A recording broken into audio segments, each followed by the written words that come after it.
Okay, go. Okay, straight after that, question for Chris Bishop. Has he ever considered that he is in the wrong political party?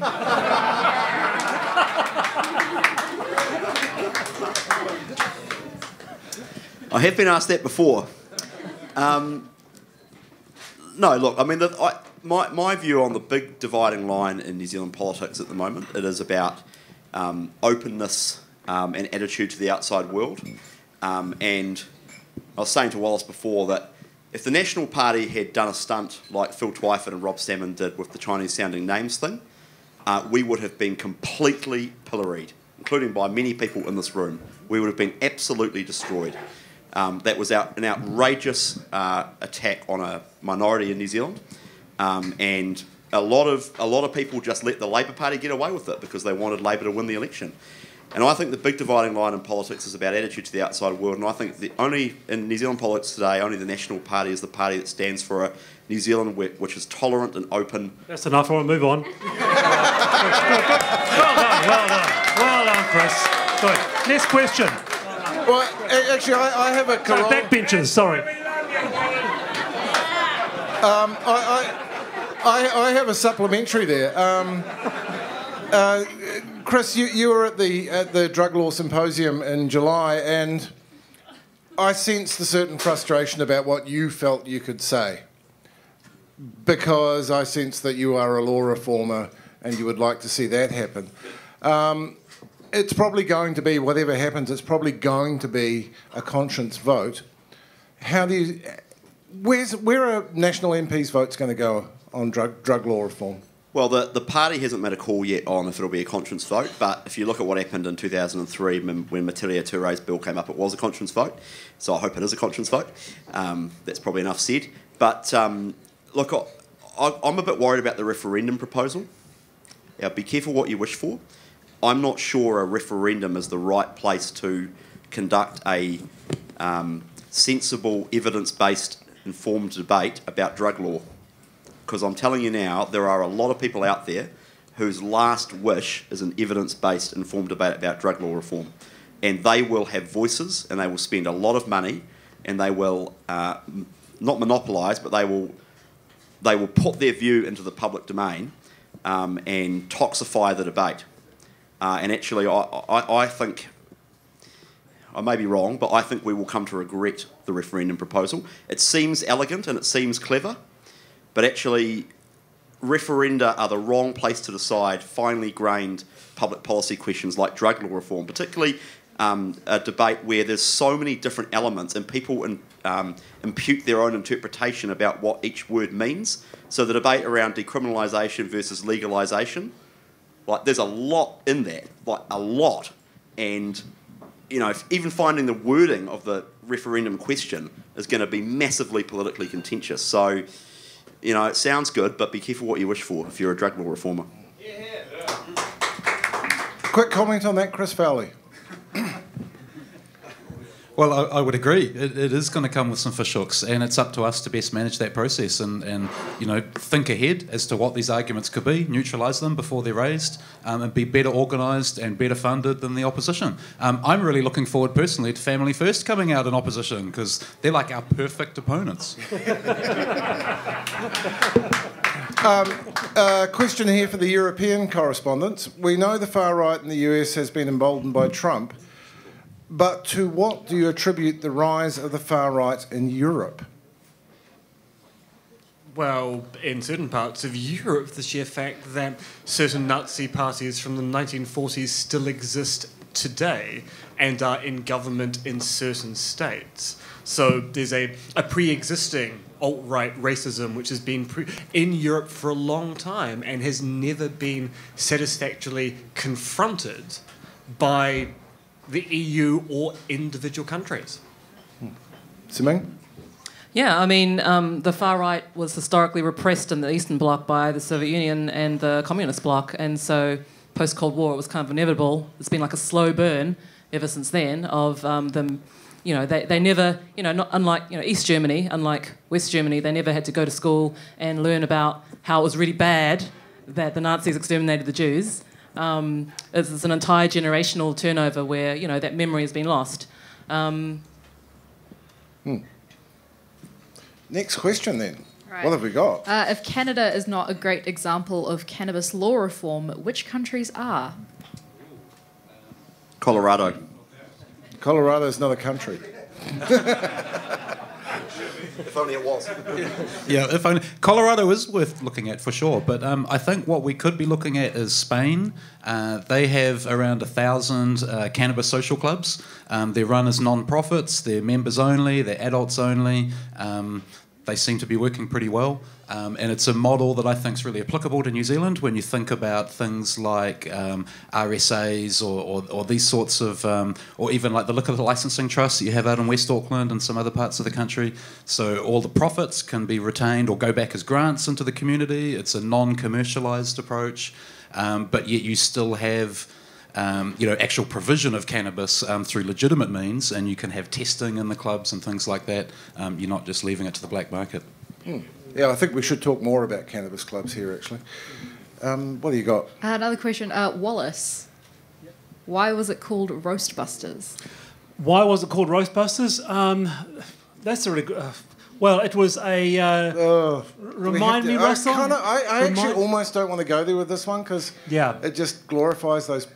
Shall we skip pricks. it? Yeah, let's skip it. Yeah, sorry to whoever's question that was. It was an awful example of sexual abuse amongst two young guys who were bragging on Facebook about the issue. John Tamahides has said something very, very controversial on air. They got pulled, and it was a long time ago. Yeah. Yeah, no, we're not. Can I skip to... Okay. Okay. Harkinwal, you said you spent a month analysing the data. What does that mean? Were you looking at the data or playing with the ways to present it? It's about everything. So you spend most of the time cleaning up a data set. It's not a glorious job. And then you kind of start asking questions from the data. So one of the definitions is rather than asking questions of people, you ask questions of the data set, and you find sort of interesting ways to tell a story. So for example, with a crime data set, you are looking for patterns. Whereas, if you're writing a story, you're looking for shocking statistics. And if you're doing data journalism, you're looking at distributions and what is actually there. And then you'd get to the fun part of visualizing it and trying to tell the story. And that's about it. Yeah.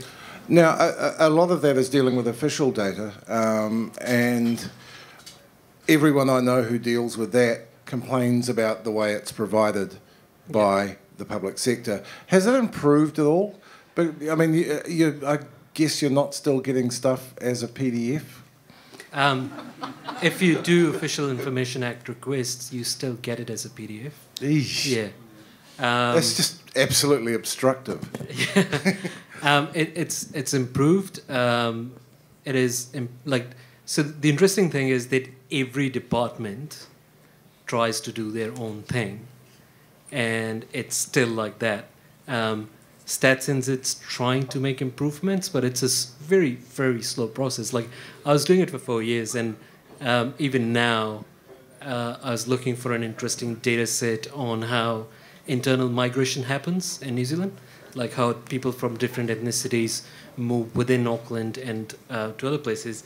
And it was a spreadsheet with 32 tables, and you'd probably spend like 2 weeks extracting it. It's still a huge issue, which I hope becomes a priority now, somewhat. Saming, what's your impression of the way we do this stuff here? Because you are working on your PhD at the moment, and it involves data around ethnicity, doesn't it? Do we do it well? Do we do ethnicity well? Yeah, wouldn't I? Do we do data about ethnicity well? Let's set the bar a bit lower. Okay, so ask the question again. I'm sure what you mean. Is the way that public data like that, is it presented well here in comparison to the UK? No, New Zealand's way behind the UK in terms of the open data. There's a lot more accessible in the UK. There's massive social science data sets that are literally just in something called the UK Data Archive, and if you've got a student ID number, essentially, you can download these massive data sets in the microdata format. labour force survey, or general social surveys. It's like a huge database of surveys you can run at any time. Anyone can do it. There's, by comparison, Stats New Zealanders, they're doing pretty good work, but it's very difficult to just access the data. You've got to jump through more hoops. There's more limited data available, and I think that's something they're working on. I think Hakanwa probably knows a little more about how they're going. So Stats NZ now has this thing called Integrated Data Infrastructure, or IDI, which is what the social investment thing was going to be based on. But it's only accessible to researchers or people doing that kind of stuff, and you have to sign an agreement, and there's all kinds of hoops, and they're legitimately trying to improve it, but compared to UK, we are really far behind. Yeah. Oh, well, there's something to improve on, something to work on, Chris. Tina, question for you, and two people asked this, actually. Update on the St James, because you are my contact person for what the hell's going on with the St James rescue refurbishment project. Where are we at? It's my little baby. It's going forward very slowly. It's quite exciting for me that there has been a change in government. Sorry. We've spent years and years and years trying to get an answer from the last Minister of Arts, Culture and Heritage, who I have to say in the 7 years of working the project I never spoke to, unfortunately. I now have a Minister of Arts, Culture and Heritage that happens to be the Prime Minister. And so it helps. But I, on a broader scale, I find it interesting that our Arts, Culture and Heritage also now have two associates. So we've got Carmel Sepuloni and Grant Robertson. So I think it's going to be well and truly taken care of, and I think it needs a little bit of effort and work going forward. St James has had council funding. So the floors have all been ripped up and the foundations have started going through. We're at design process and everything. The hold up now, and I keep on getting messages. I got 4 messages today, actually. The St James has been ripped down, and it hasn't. So if you look from Queen Street, it looks like all the buildings have been demolished. But if you go from Lawn Street, the St James is still sitting there. The buildings that have been demolished are the apartment building that's about to go up. And what makes this whole project really interesting is that it's a housing project. It's actually not about arts, culture and heritage, which is quite fascinating. So what the delay is that the apartment buildings that are going around are held up more at a government level, which is why we've managed to tick off all the council stuff but not the government, to do with reserve banks and lending criteria and the fact that our banking is predominantly reliant on Australian banking, and they have their own laws around the size of projects and lending criteria around that. So St James is one of 7 housing projects in Auckland Central at the moment that are sitting on pause, that are fully consented, fully planned, fully designed, fully financed, can't do anything with them. So from a housing perspective, that's a really massive thing. So, am I allowed to say something a little bit positive about Phil Twyford? Oh, yeah. Oh, yeah. One of the exciting things that happened on the first week of the new government is we had a housing minister for the first time that said on his second point he wanted to look at high-density urban developments that were on pause in our cities. So he is a housing minister that recognises that there has been that problem, and that's a really easy way to tick off a whole lot of housing going forward in the city. Can I just, because I saw James Brown at the St James. I mean, it was an extraordinary, iconic sort of concert in a venue. Is it still going to be a venue where it's a 2,000-seater and you can go and see people like Mavis Staples or James Brown or others? I think the only thing they're probably not going to be able to do for my generation, which I've written about but I haven't verbally said, is we're probably not going to be able to have the dance parties where we leave holes in the walls. Sorry, guys. Just going to put that out there. But the guy that technically owns it, a guy called Steve Bealby, who works for the Notable Properties Trust, and his whole job is to sit between council and private developers and negotiate all those deals. So he negotiated with the guy that wanted to build the apartments $1 for $1. Every time we got fundraising from council or government, the developer put in $1. Pretty easy way to half the price. So the council put in what they put in. He put in $1 for match it, so it brought it up pretty spectacularly to about 25 mil which is a pretty easy way to raise some money. So the cool thing is he's a really young guy. His family is involved in all these heritage builds around the city, Edale House, and a whole lot of stuff that happens around the city. And he's so good to talk to, and he's really enthusiastic about having a theatre that sits in between. If you think about the RTS Centre, the Civic, I worked on the Civic, that's my background is in heritage build and construction, Civic Theatre, the Basement Theatre, the comedy clubs, the art gallery behind, the library. You've got this big block that's just sitting there that's stopping the connect, and he is so excited to reconnect those two parts of the city, and it's really cool. But it's really exciting that it's not arts, it's actually housing. I have to say, I heard him interviewed, and I thought the best story that he told was going through the venue when they first got back in, with people from the library across the road who were looking for things they might collect for posterity. And they were walking along and these things were sticking to their feet. It was like, these little Ziploc bags, where do they come from? And it was explained to the library people that they were perhaps from the dance parties. And they actually made the decision that was cultural heritage, and they have collected some. Also, I have to say, to add to that story, the library are now in a possession of a rather large collection of stuff that went through their projectors that might not be for public viewing. Right, we've got 10 more minutes. Okay, what do you got? You got another question? Yeah, I don't know about you, Russell, but I'm quite interested in this relationship over here. It's quite a bit of camaraderie, dare I say it, quite a bit of banter. Can you guys... Oh, it's very sweet. Let me start. Just can you guys touch a little bit? Let me knock this on the head right now. I'm not a Chardonnay socialist like this guy over here. No, actually, that's a really interesting point. Because I did a show for 10 years called Backbenchers, right? And reading the general media, you'd think that, say, for example, Labour and National are poles apart. I can tell you, from 10 years in the fucking green room upstairs, there would be all the backbenchers would come in, and there'd be more commonalities than differences. It's quite extraordinary. So you'd have your Alfred Naros with your sort of Julianne Gentis. You know, you'd have your sort of Maureen Pughs with your Jacinda Ardern. There'd be more seeing eye to eye. It's really quite interesting. It's not like the US media, and it's not like the US realm where I think it was when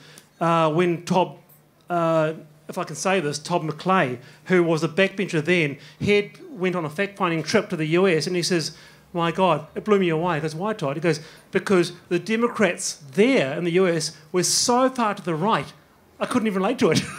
You know? He said the Democrats were so right-wing, it blew me away. Republicans were off the spectrum. Or to quote Noam Chomsky, the Republicans in the US are not a normal party, they're what's called these days a radical insurgency. You know? So when it comes to sort of seeing eye to eye, it's not that I see eye to eye with Chris Bishop, but there are commonalities we can agree with, you know? And Chris, can you touch a little bit on the relationship between politics and the media and your personal perspective? I first met this guy, but backbenchers went for, 10 years? Yeah, 10 years. And I sort of lived through the whole thing. So I started life in politics as a researcher. That was my job before I became an advisor for national and government. So I first started going to backbenchers in 2007 when it started, or 2008, early 2008. And I was a researcher for Jerry Brownlee in opposition. And it was a funny little show. You're right, no one really knew what to make of it for quite a long time. It was and particularly in the early years, it didn't quite become this in the later years, but particularly in the early years, it was really a gathering point for anyone interested in politics. A bit like this, actually. You know, sort of politics and just a general conversation and a drink and, you know, a couple of drinks, maybe 3 drinks. And it was great. You had staffers there from National and Labour and the Greens and politicians and, you know, like if you're a 21-year-old who's at Vic Uni across the road, you just walk 500 metres up the road to the backbencher and you can meet, you know, 5 MPs in a night and just go up to them and say, hey, I want to volunteer for you, or what's your stance on drug law reform, or what's your stance on just whatever. Like, it's an amazing thing, and that's how we sort of first met. And then I became a staffer, and then I became an MP, and then Wallace got me on the show as an MP, and it's quite a tough crowd for National Party politicians, but like this one. But, it was good fun. It was good. And we just come to know each other, And you had me on Sunday morning as well, once. This is actually quite an interesting point. It brings up sort of what is the commonality and differences between because a lot of the sort of differences are played out.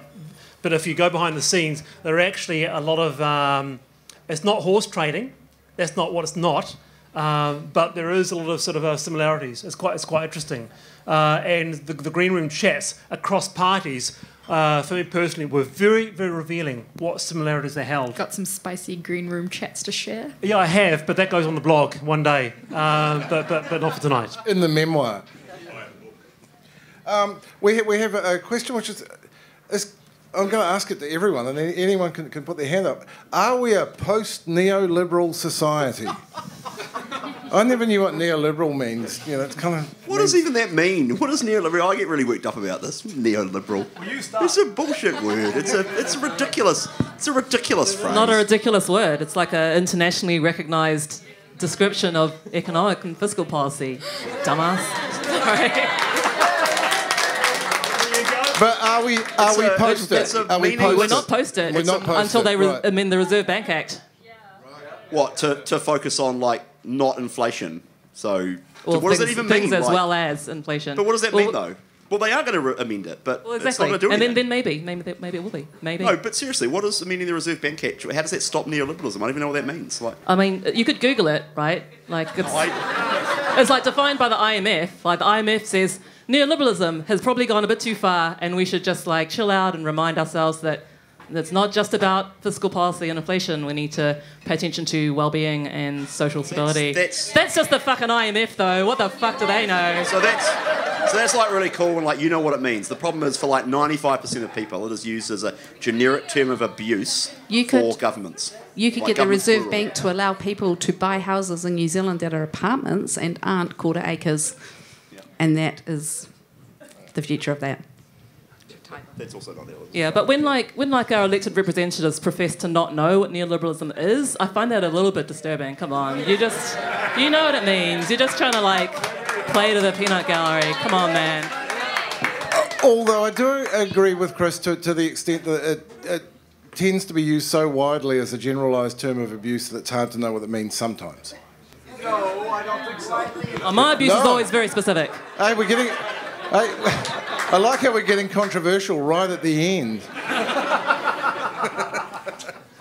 Okay, and the last question I have in my hand, and I'll go to Chris Fowley first with this, and it's something, I don't know, I thought I had the answer to this question in 1994, and the answer was 1995. But I was wrong. When will cannabis be legal in New Zealand? How long is a joint? Well, certainly we have this pathway laid out for us, right? We have a referendum, so we could be looking at 3 years if it's binding. We could be looking at 5 years if it's not.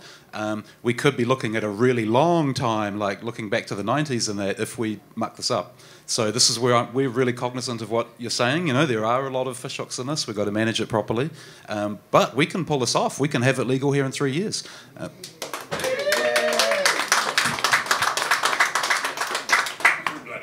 I think that might be us. Hey, is Julia still here? There's one more question. Absolutely, yes. The question was from Matthew, who runs the bar. Could we do this again before it closes? It closes in March. I'm pretty sure we can. Also, can me and Sandy Mill get another DJ gig before? Excellent. Okay. Hey, is Julia still here? Is Julia still here? How much of a national treasure is Julia Deans? Yeah. Fucking awesome. Woo!